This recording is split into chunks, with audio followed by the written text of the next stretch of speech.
Hello, friends and neighbors. Welcome to the Sunny Side of Life Bible in a Year experience. Join me each day as I read the Bible from start to finish.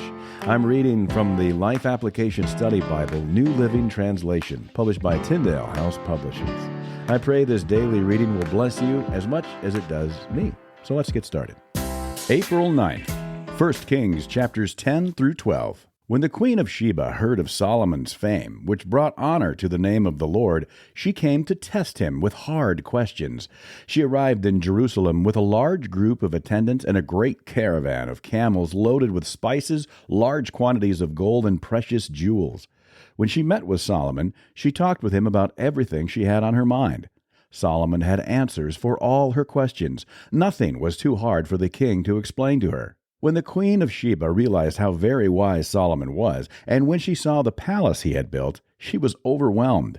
She was also amazed at the food on his tables, the organization of his officials, and their splendid clothing, the cupbearers, and the burnt offerings Solomon made at the temple of the Lord. She exclaimed to the king, "Everything I heard in my country about your achievements and wisdom is true. I didn't believe what was said until I arrived here and saw it with my own eyes. In fact, I had not heard the half of it. Your wisdom and prosperity are far beyond what I was told. How happy your people must be! What a privilege for your officials to stand here day after day listening to your wisdom.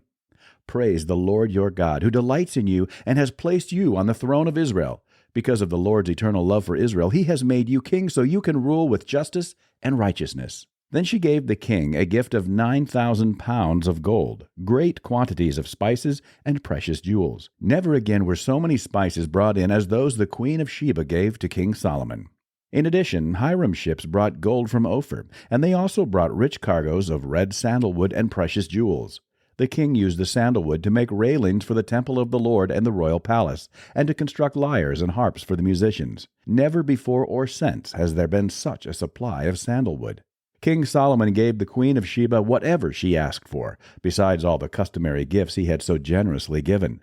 Then she and all her attendants returned to their own land. Each year, Solomon received about 25 tons of gold. This did not include the additional revenue he received from merchants and traders, all the kings of Arabia, and the governors of the land. King Solomon made 200 large shields of hammered gold, each weighing more than 15 pounds. He also made 300 smaller shields of hammered gold, each weighing nearly 4 pounds. The king placed these shields in the palace of the forest of Lebanon. Then the king made a huge throne decorated with ivory and overlaid with fine gold. The throne had 6 steps and a rounded back. There were armrests on both sides of the seat, and the figure of a lion stood on each side of the throne. There were also 12 other lions, one standing on each end of the 6 steps. No other throne in all the world could be compared with it. All of King Solomon's drinking cups were solid gold, as were all the utensils in the palace of the forest of Lebanon. They were not made of silver, for silver was considered worthless in Solomon's day. The king had a fleet of trading ships of Tarshish that sailed with Hiram's fleet. Once every 3 years the ships returned, loaded with gold, silver, ivory, apes, and peacocks. So King Solomon became richer and wiser than any other king on earth.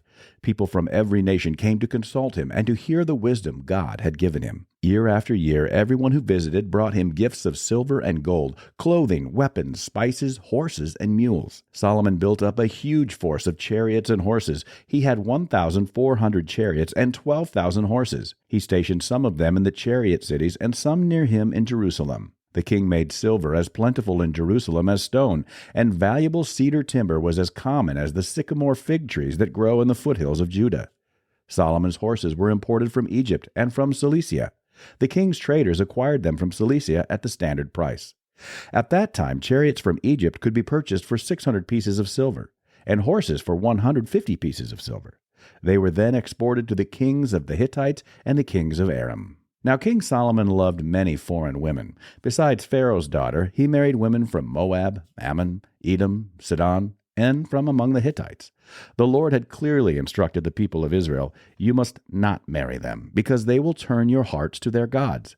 Yet Solomon insisted on loving them anyway. He had 700 wives of royal birth and 300 concubines, and in fact, they did turn his heart away from the Lord. In Solomon's old age, they turned his heart to worship other gods instead of being completely faithful to the Lord his God as his father David had been. Solomon worshipped Ashtoreth, the goddess of the Sidonians, and Molech, the detestable god of the Ammonites.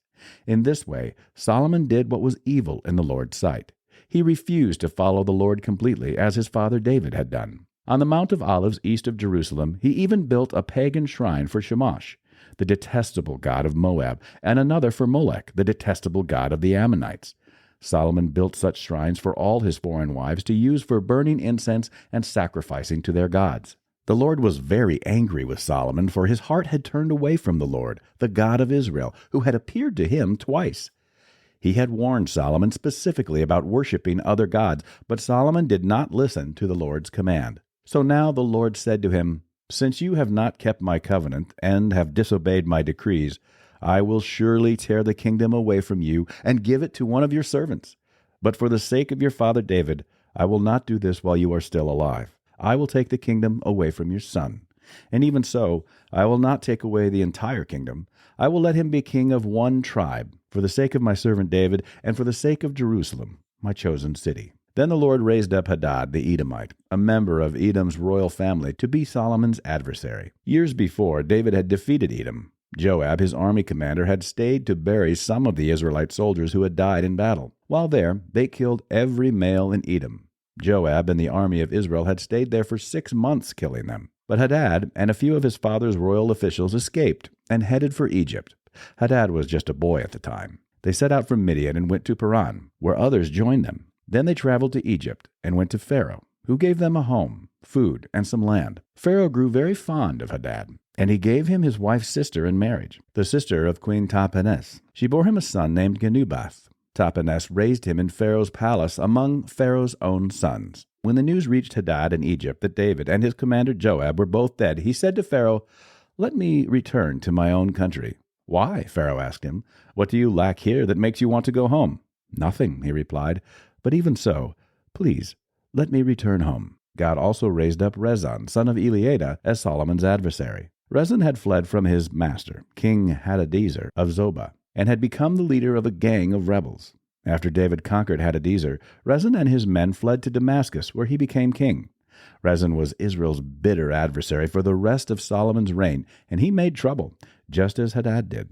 Rezon hated Israel intensely and continued to reign in Aram. Another rebel leader was Jeroboam, son of Nebat, one of Solomon's own officials. He came from the town of Zeredah in Ephraim, and his mother was Zeruiah, a widow. This is the story behind his rebellion. Solomon was rebuilding the supporting terraces and repairing the walls of the city of his father David. Jeroboam was a very capable young man, and when Solomon saw how industrious he was, he put him in charge of the labor force from the tribes of Ephraim and Manasseh, the descendants of Joseph. One day, as Jeroboam was leaving Jerusalem, the prophet Ahijah from Shiloh met him along the way. Ahijah was wearing a new cloak. The two of them were alone in a field, and Ahijah took hold of the new cloak he was wearing and tore it into 12 pieces. Then he said to Jeroboam, "Take 10 of these pieces, for this is what the Lord, the God of Israel, says. I am about to tear the kingdom from the hand of Solomon, and I will give 10 of the tribes to you. But I will leave him 1 tribe for the sake of my servant David and for the sake of Jerusalem, which I have chosen out of all the tribes of Israel. For Solomon has abandoned me and worshipped Ashtoreth, the goddess of the Sidonians, Shamash, the god of Moab, and Molech, the god of the Ammonites. He has not followed my ways and done what is pleasing in my sight. He has not obeyed my decrees and regulations, as David his father did. But I will not take the entire kingdom from Solomon at this time, for the sake of my servant David, the one whom I chose, and who obeyed my commands and decrees. I will keep Solomon as leader for the rest of his life, but I will take the kingdom away from his son and give 10 of the tribes to you. His son will have 1 tribe, so that the descendants of David my servant will continue to reign, shining like a lamp in Jerusalem, the city I have chosen to be the place for my name. And I will place you on the throne of Israel, and you will rule over all that your heart desires. If you listen to what I tell you, and follow my ways, and do whatever I consider to be right, and if you obey my decrees and commands, as my servant David did, then I will always be with you. I will establish an enduring dynasty for you, as I did for David. And I will give Israel to you. Because of Solomon's sin, I will punish the descendants of David, though not forever." Solomon tried to kill Jeroboam, but he fled to King Shishak of Egypt, and stayed there until Solomon died. The rest of the events in Solomon's reign, including all his deeds and his wisdom, are recorded in the book of the Acts of Solomon. Solomon ruled in Jerusalem over all Israel for 40 years. When he died, he was buried in the city of David, named for his father. Then his son Rehoboam became the next king.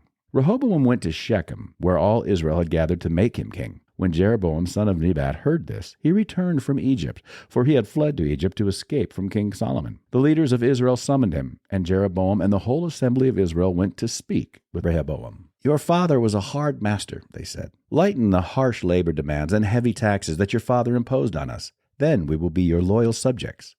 Rehoboam replied, "Give me 3 days to think this over. Then come back for my answer." So the people went away. Then King Rehoboam discussed the matter with the older men who had counseled his father Solomon. "What is your advice?" he asked.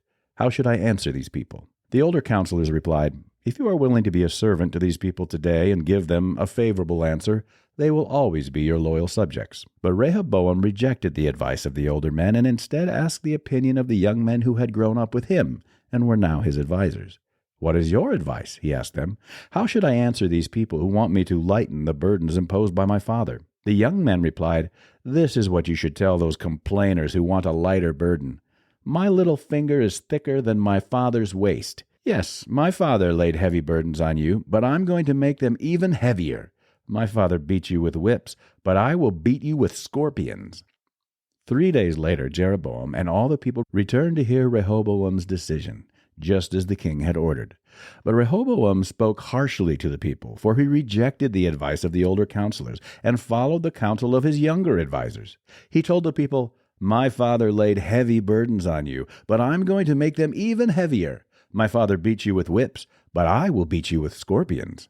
So the king paid no attention to the people. This turn of events was the will of the Lord, for it fulfilled the Lord's message to Jeroboam, son of Nebat, through the prophet Ahijah from Shiloh. When all Israel realized that the king had refused to listen to them, they responded, "Down with the dynasty of David! We have no interest in the son of Jesse. Back to your homes, O Israel! Look out for your own house, O David!" So the people of Israel returned home. But Rehoboam continued to rule over the Israelites who lived in the towns of Judah. King Rehoboam sent Adoniram, who was in charge of forced labor, to restore order, but the people of Israel stoned him to death. When this news reached King Rehoboam, he quickly jumped into his chariot and fled to Jerusalem. And to this day, the northern tribes of Israel have refused to be ruled by a descendant of David. When the people of Israel learned of Jeroboam's return from Egypt, they called an assembly and made him king over all Israel. So only the tribe of Judah remained loyal to the family of David.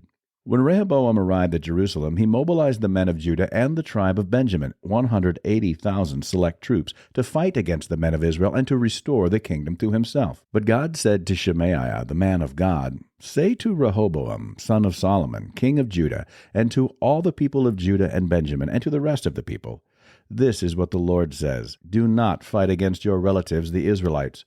Go back home, for what has happened is my doing." So they obeyed the message of the Lord and went home, as the Lord had commanded. Jeroboam then built up the city of Shechem in the hill country of Ephraim, and it became his capital. Later he went and built up the town of Peniel. Jeroboam thought to himself, "Unless I am careful, the kingdom will return to the dynasty of David. When these people go to Jerusalem to offer sacrifices at the temple of the Lord, they will again give their allegiance to King Rehoboam of Judah.